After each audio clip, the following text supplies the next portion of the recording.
I think Leinster Rugby and the organisation that's been built up over the last number of years, we want to win every competition that we get into. The weekend was hugely disappointing and we'll just have to learn as much as we can from it. Such a tough loss to take, big opportunity like that to get into the Champions Cup final, but I think you can take a lot from the spirit and the determination we showed to get back into the game, and we'll be definitely looking for a faster start against Glasgow this weekend.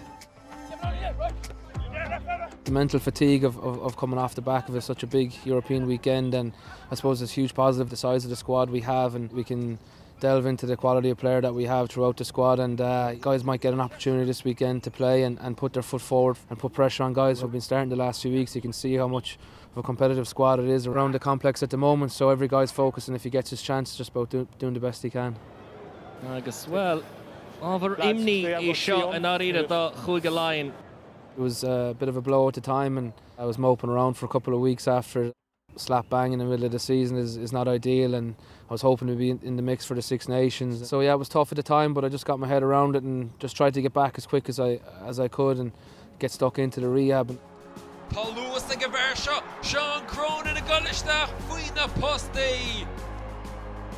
It's good to be back. I'm feeling fresh, and I got to start against the Ospreys, off the bench against Connacht, and off the bench again the weekend. So still probably small, but fully being match fit and the body ready to go in terms of that. So hopefully a few more minutes under my belt and the game's coming up, and I'll be ready to go. Under the Laudir Internationalta Ella Taki Shakhsar and Tussa the chuige line. Being that impact player coming off the bench, it has its negatives and its positives, and it's got me into squads before. My mind's firmly focused on trying to get into the squad here. It's such a tough environment, and whether that's off the bench or whether that's starting, I'll do whatever's needed of me. Cronin macht the hain. Sights are firmly fixed on the Pro 12, and this weekend against Glasgow, it's going to be a hugely competitive match. Getting back in the row with the Pro 12, you can see the quality of the league this year. A number of teams can win it. We're under no illusions how tough it's going to be. Just about getting the win this weekend and moving on and seeing where we go after that.